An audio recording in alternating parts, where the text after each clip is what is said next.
یہ کتاب مٹنے والی نہیں ہے، جلاؤ تو جلے گی نہیں، سمندر میں بہا دو تو بہے گی نہیں۔ اِنَّا نَحْنُ نَزَّلْنَا الذِّكْرَ وَإِنَّا لَهُ لَحَافِظُونَ، تو اللہ کی طرف سے نازل کی ہوئی کتاب ہے اور اللہ نے وعدہ کیا اس کتاب کی حفاظت ہم ہی کریں گے۔ اور آج دنیا میں کوئی بھی دھرم سوائے اسلام کے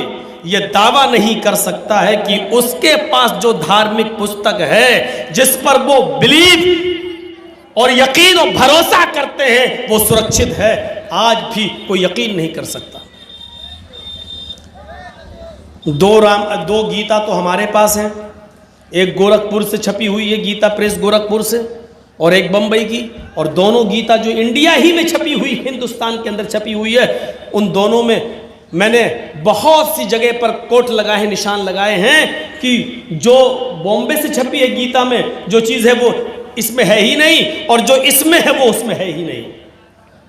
ایک ہی دھرم کی کتاب اور ایک ہی ملک میں چھپی ہوئی کتاب، اور دو کتابیں آپس میں ایک نہیں ہیں، دو رامائنیں ہیں، ایک تلسی داس جی کی رام چرت مانس اور ایک والمیکی رامائن، اور والمیکی رامائن 2000 سال پرانی ہے۔ آج کی جو رامائن ہے تلسی داس جی کی، اس کا نام ہے رام چرت مانس،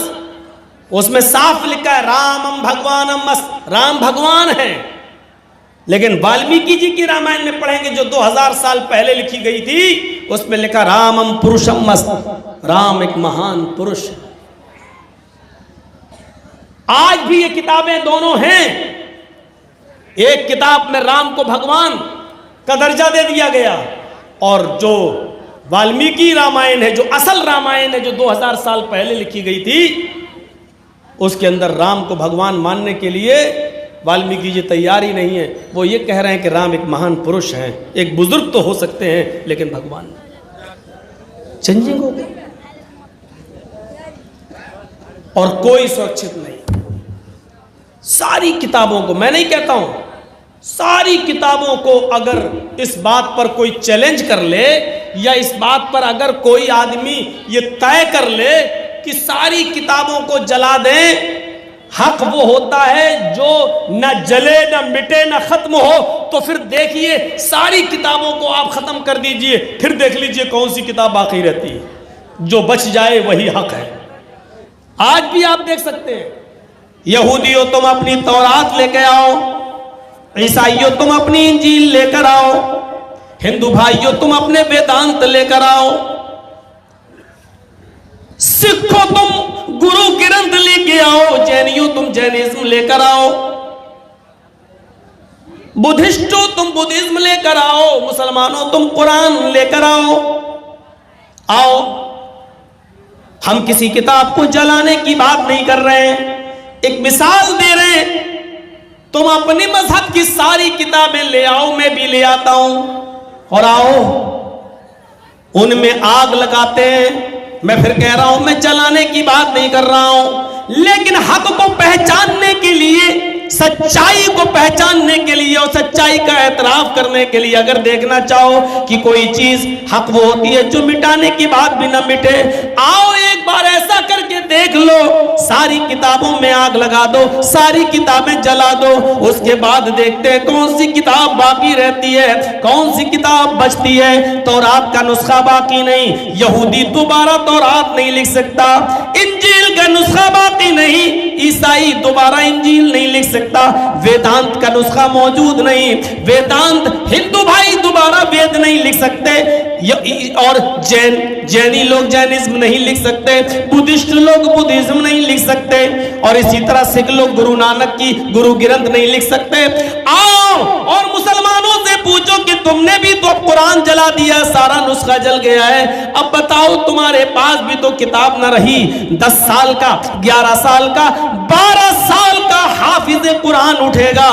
سینے میں جس کے دل میں محفوظ ہے وہ اٹھے گا اور الحمدللہ کے الف سے شروع کرے گا، الف لام میم کے الف سے شروع کرے گا، رو الناس تک پڑھا لے گا اور چیخ چیخ کر کہے گا یہ کتاب مٹنے والی نہیں ہے، جلاؤ تو جلے گی نہیں، سمندر میں بہا دو تو بہے گی نہیں، اس لیے کہ اس کتاب کا نازل کرنے والا انسان نہیں ہے، اس کتاب کو بنانے والا انسان نہیں ہے، اس کتاب کا رچیتا اور رچنا کار کوئی انسان نہیں ہے۔ وہ بچہ چیخ چیخ کر کہے گا انا نحن نزلنا الذکر وانا لہ لحافظون، یہ قرآن تو اللہ کی طرف سے نازل کی ہوئی کتاب ہے اور اللہ نے وعدہ کیا اس کتاب کی حفاظت ہم ہی کریں گے، قیامت کی صبح تک اس قرآن کی حفاظت ہوگی۔ اس لیے جب بھی قرآن پڑھو تو دل کو صاف کر لو کہ اس قرآن کے اندر شک کرنے کی کوئی گنجائش باقی نہیں۔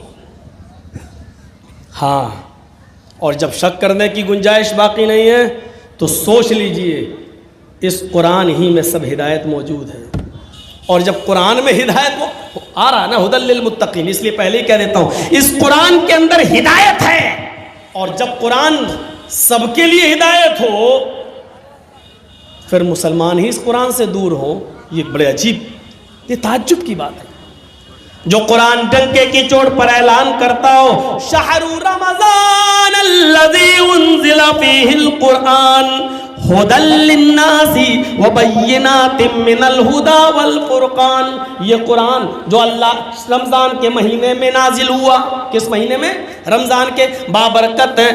رمضان کا مہینہ، جس مہینے میں قرآن نازل کیا گیا ہے، ھدی للناس سارے لوگوں کے لیے ہدایت ہے، یا ھدی للمؤمنین نہیں کہا گیا، ھدی للمسلمین نہیں کہا گیا، ھدی للناس سارے لوگوں کے لیے۔ جو قرآن یہودیوں کے لیے ہدایت، عیسائیوں کے لیے ہدایت، ہندو بھائیوں کے لیے ہدایت، جینیوں کے لیے ہدایت، بدھسٹوں کے لیے ہدایت، یہ قرآن جو دنیا کے تمام مذاہب کے ماننے والوں کے لیے ہدایت بن کر آیا ہے، لیکن افسوس یہ ہے کہ یہ قرآن جس قوم کے پاس ہے، جس امت کے پاس ہے، آج وہی فرقوں میں بٹی ہوئی ہے، آج وہی اختلافات کا شکار ہے، آج وہی ایک دوسرے کے پیچھے نماز پڑھنے کے لیے تیار نہیں ہے، آج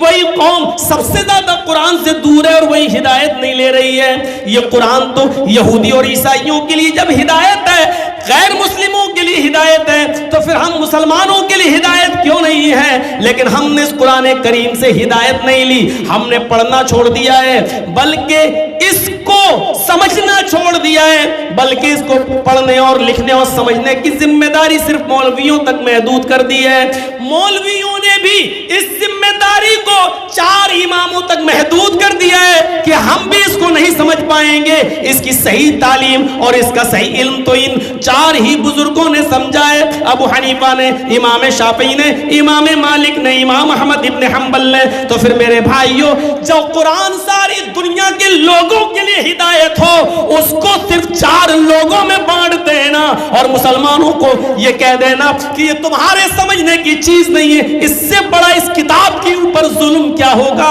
اس سے بڑا اس کتاب قرآن کے اوپر ظلم اور کیا ہوگا۔ میرے پیارے ساتھیوں، یہ قرآن اعلان کر رہا ہے، وہ لوگوں اس قرآن کو جب ڈاکٹر امبیڈکر نے پڑھا تو وہ بھی اسلام لانے کے لیے تیار ہو گئے، اس قرآن کو بھوپال کے ڈاکٹر شیو شکتی سروپ نے جب پڑھا تو وہ اسلام لے آئے۔ آج وہ ڈاکٹر شیو شکتی سروپ کا نام اسلام الحق ہے، ان کی بیوی کا نام خدیجہ ہے، ان کی بیٹی کا نام عائشہ ہے، بیوی بھی MBBS ڈاکٹر اور ان کی بیٹی بھی MBBS ڈاکٹر۔ بھوپال کی سرزمین پر اگر یہ قرآن محدود لوگوں کے سمجھنے کے لیے، پھر ڈاکٹر شیو شکتی سروپ کیسے سمجھ گئے، ڈاکٹر امبیڈکر کی سمجھ میں کیسے آ گیا، مہاتما گاندھی نے اس قرآن کو پڑھنے کے بعد ستر اہنسا میں یہ کیسے کہہ دیا کہ او لوگو، اگر دیش میں امن چاہتے ہو، شانتی چاہتے ہو، انتی چاہتے ہو، ترقی چاہتے ہو تو قرآن کے قانون کو دیش میں نافذ کر دو، قرآن کریم کی شکشا کو دیش میں نافذ کر دو۔